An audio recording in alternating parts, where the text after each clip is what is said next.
Hi, I'm Mark. This is my November review for Scorpio Sun sign and Scorpio rising. This is the month you've been waiting for, Scorpio, for 2.5 years since Mars last appeared in your sign, but he's now in your sign at 1 degree and he's in your first house.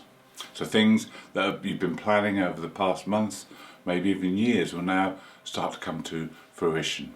We start the month on the 1st with Mercury, who's still in that 12th house, just hanging in there. So there's a time to put finishing touches to any plans, any work behind the scenes, and any last minute details that need consideration. Then on the 2nd, there's an aspect from Mercury to Pluto. Now Pluto's your ruler. Pluto's in the 3rd house, the house of Mercury. So this is a time to keep your eyes and ears open and just be aware of everything that's going on around you and look for any signs that may lead you to something new.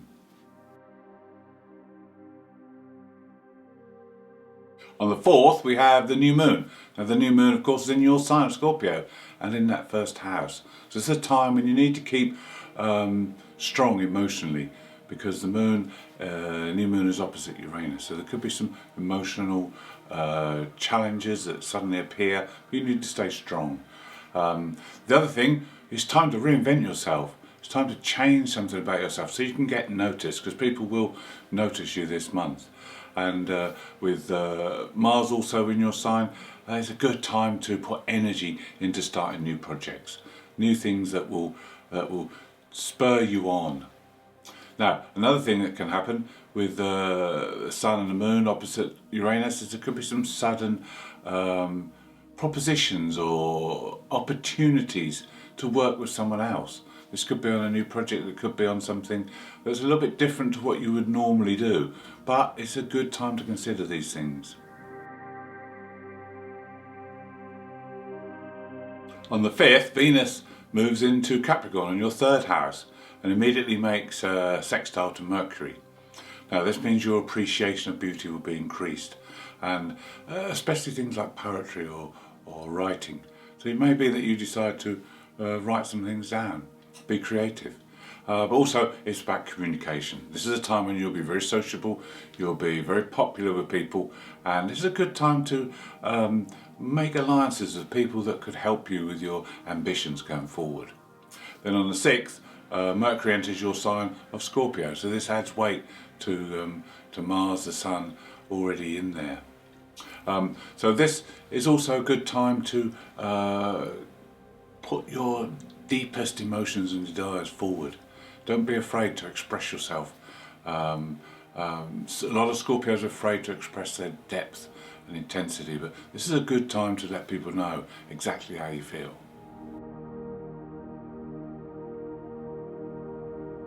On the 9th, Mars makes a square to Saturn. Now this is just a time to, for 4 days, just proceed with care and cautiously. You've got a lot of Mars energy at the moment and you're probably raring to go, but Saturn's just trying to hold you back a bit. Just trying to say slow down, think about things, structure things, plan things.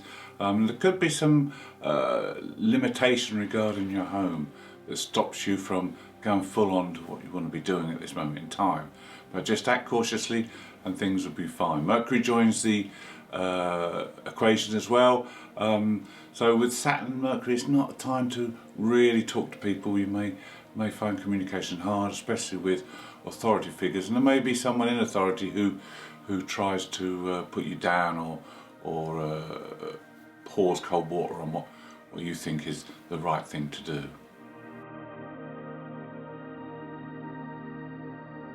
As the Mars-Saturn aspect fades away on the 12th, we have a quiet day. It's a day when you might be very thoughtful, but also very imaginative.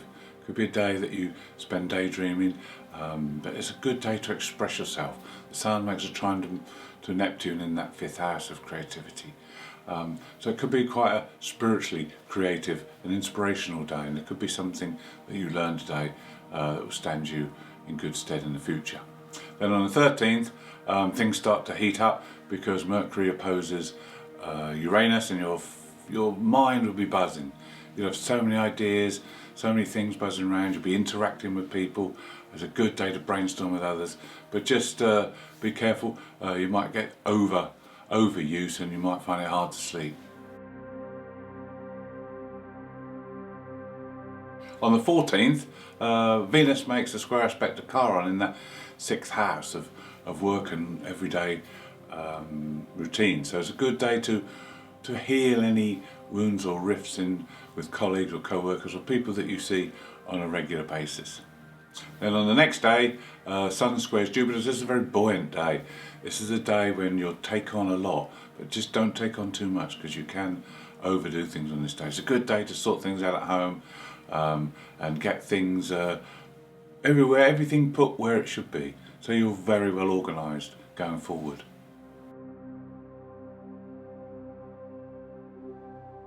On the 16th is a day for deep thinking. You have the Sun making a positive aspect to Pluto. Pluto's in the 3rd house of the mind. It's a good day to clean or clear your mind, so to speak. It's a good day to spring clean internally in your mind. And just look at things. See, is there something that's holding you back? Is there something that's blocking you in some way? If so, you need to clear that. You need to find a way around it. Because you also have Mars make an opposition to Uranus for 4 days on the 16th. And this can result in explosive behaviour. This can result in you suddenly having an emotional outburst or having a massive disagreement with someone who you may think is blocking you. This is why it's important to go within, think deeply and see where you can maybe change direction or do things in a different way to avoid any obstacles. Also on the 16th we have the 3rd connection to the 2nd biggest aspect of the year, and that's the sextile between Saturn and Chiron. Now this has been going on. The first connection was in February, the second connection was in June, and now this is the 3rd and final connection, which will be exact on the 26th of November.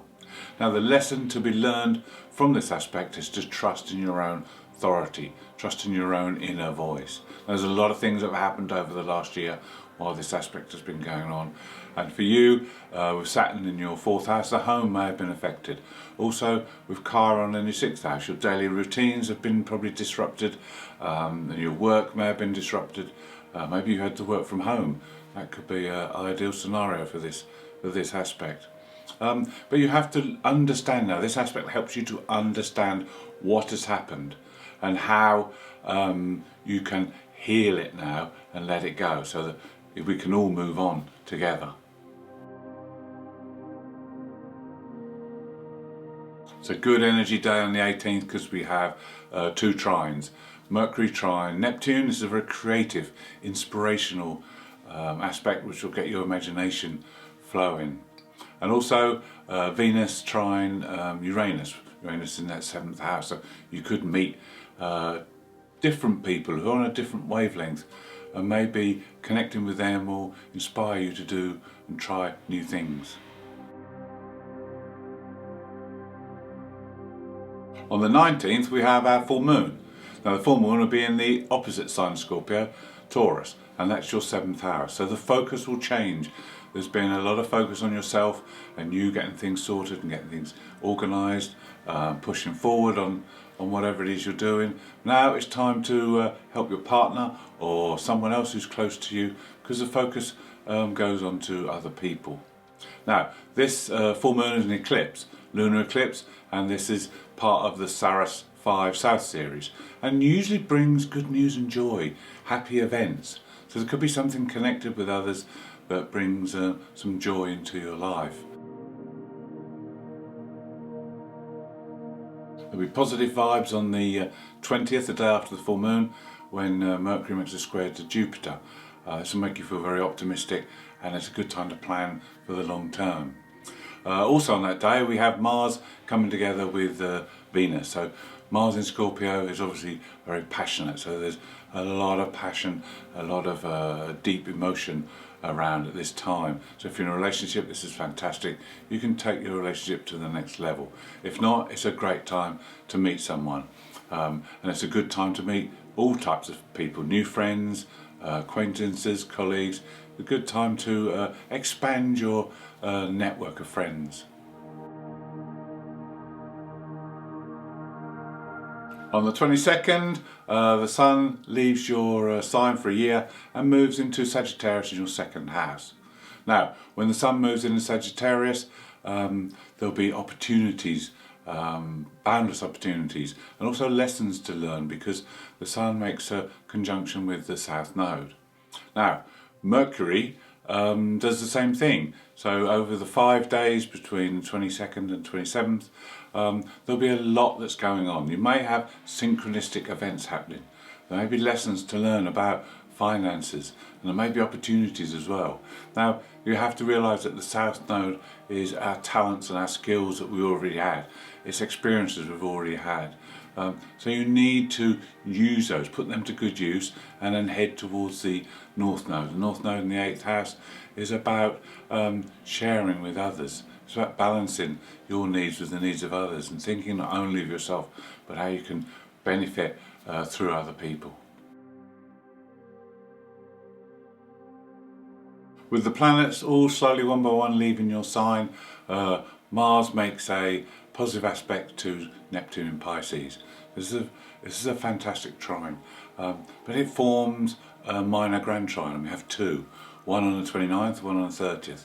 This first one, with the aspect between Mars and Neptune, is very creative, and it's sextiled both ends by Venus in your 3rd house. So this is communication, creativity, and your desire to move forward all coming together now. And a minor grand trine can be very dynamic energy. It's a good time to get things started. Now, you've set the stage now over the last few weeks. It's time to really push forward, get things put into action. Now, the second grand trine is also very good, because that's between the Sun and Chiron in the 6th house. So we've got the 2nd and 6th house, which is about work and money and your daily routines, finances, and these are sextiled by Saturn. Now, Saturn's the planet of organisation and structure. So now you can really put things into action, so that you can boost your finances with how you work, maybe change the way you work, slim down things so that you're more productive. And this again is another chance to fire things up, with the trine being in fire. Fire is a life-giving sign, so inject some life into your work and your routines. I hope you've enjoyed the November review. If you'd like to see more, please subscribe. If you'd like to leave me a message, I'd love to hear from you, and happy birthday to all you Scorpios.